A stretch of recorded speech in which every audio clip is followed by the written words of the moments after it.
The year 2020 has only invigorated calls from the left wing, the socialists, the communist politicians around the world who want to take more money from successful businesses and from successful entrepreneurs.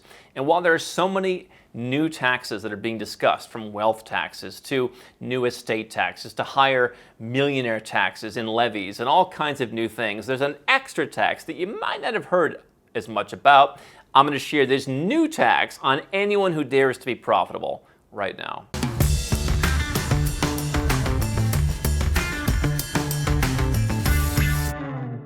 Hi, I'm Andrew Henderson. Here at Nomad Capitalist, I've spent the last dozen-plus years traveling the world, building a network of experts, building a team of 30 people, all to help you, the 7- and 8-figure entrepreneur, legally go where you're treated best. And today I want to talk about what they're calling the excess profits tax.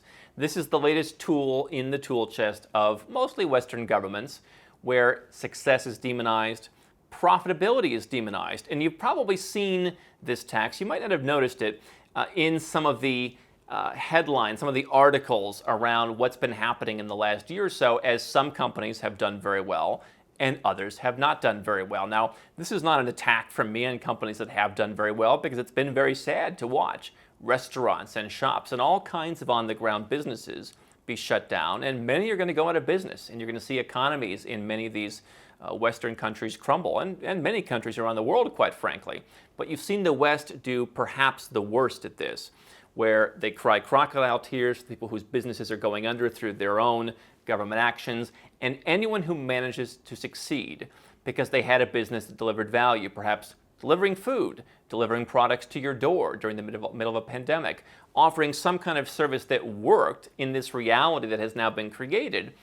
Those people are now the devil. And you've looked at people like Elon Musk, people like Jeff Bezos, who have added to their wealth. You see the headlines about 17 billionaires added, $103 billion, as if Western countries, the American dream, the dream of these countries, what they promised to offer was that if you come and apply yourself and you create something of value, you do not have to start as somebody, but you can end as somebody. The difference was supposed to be that without connections, without fear or favor, you could become a success and your potential was unlimited. That has gone out of favor. And so now if you're Jeff Bezos and you make too much money because the government locks everyone in their homes and the only way to get their stuff is to order it on Amazon, you're now the devil. I thought it was great when Elon Musk pointed out on Twitter, when one of the liberals came after him and said that all the money he made due to Tesla stock going through the roof in 2020. And he said, our employees also have Tesla stock. So even though you forced some of them to be out of work because you told them to stay home in California, they've owned Tesla stock. And so now their wealth is going up with mine. But the issue is not, as we've seen in San Francisco, the issue is not that people's wealth is going up, it's that we should all be equal. And that's what this excess profits tax they're talking about in countries around the world will speak to, because it doesn't matter that employees have seen their shares of Tesla stock go up how many hundreds of percent in a year.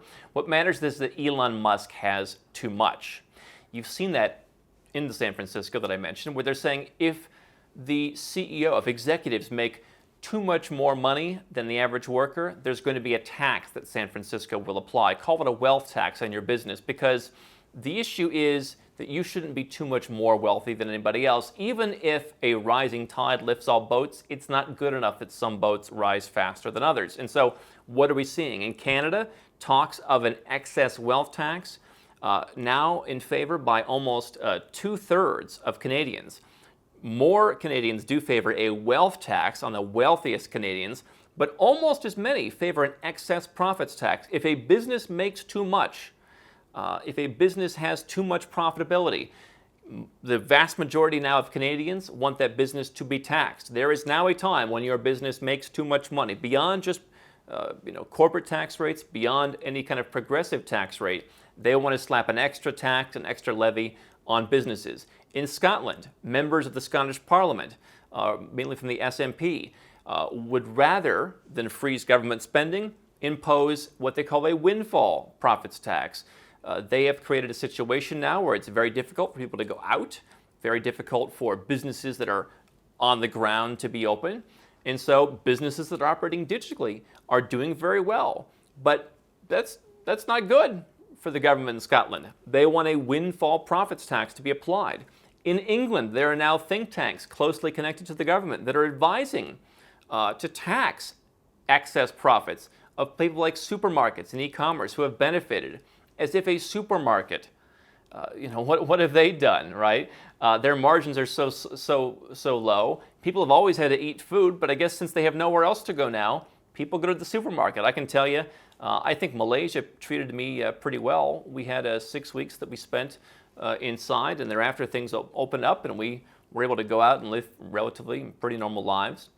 But what were we allowed to do? We were allowed to go to the supermarket, and so we went to the supermarket more often, and I stocked up on more food, and I bought more things to cook, and we cooked adventurous dishes. We were buying all kinds of different spices that we otherwise wouldn't buy just because we wanted to have things to pass the time. And even though now I don't drink very often, we were going and buying alcohol and putting the bananas and the spices on top to make it look like we weren't totally off the wagon.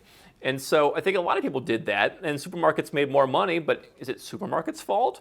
Are we going to give them a deal later when something else happens and they don't make as much money?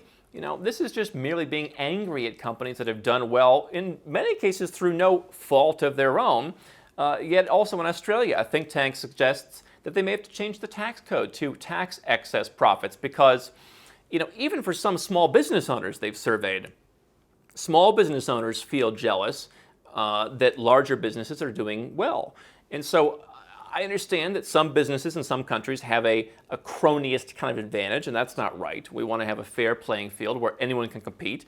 I think it's unfair how companies like Amazon have pushed to have sales tax, for example, on orders, to where now the smaller retailers, which only had a presence in one state, have to charge everyone sales tax, and it gives Amazon the advantage.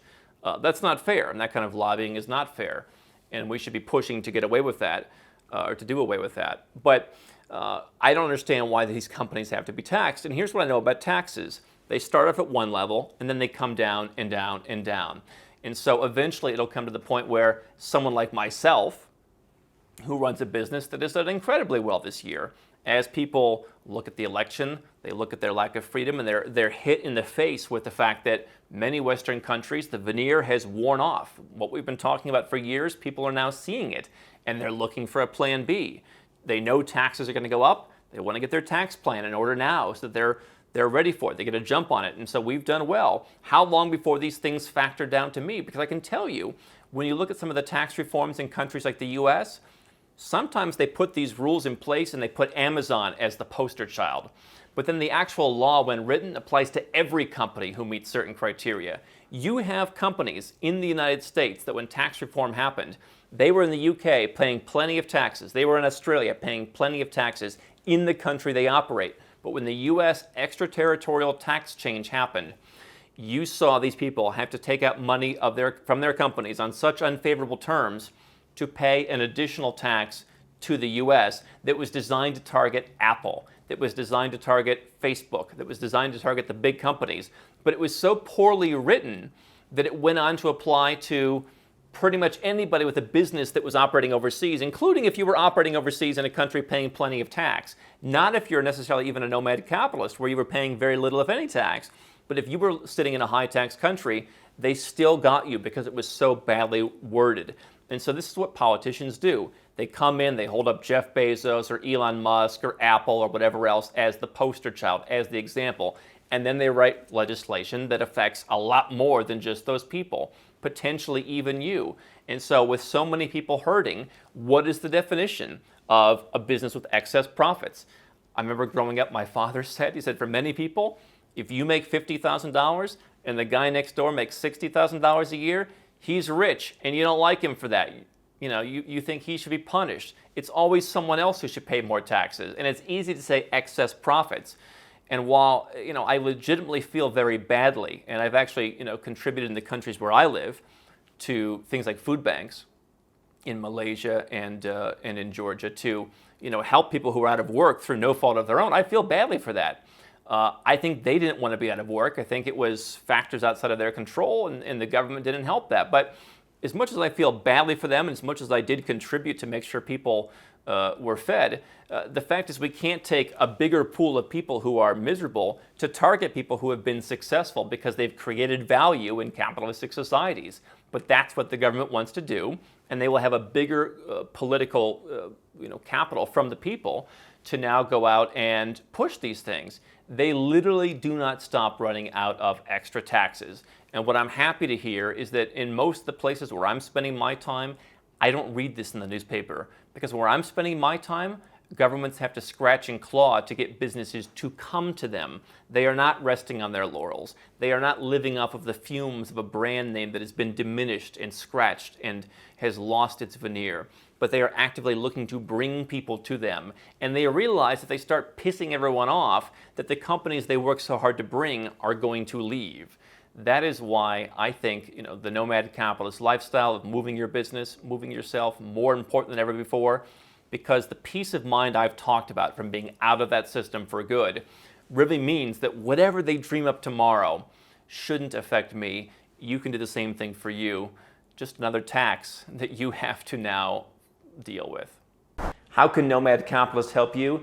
4 ways. Number 1, subscribe to our channel and click the notification bell to make sure you get our new video every day. Number 2, get a copy of Nomad Capitalist, the book. You'll learn a lot of my personal experiences over a dozen years of studying this stuff, as well as exactly some of the strategies that you can use to build your Nomad Capitalist plan.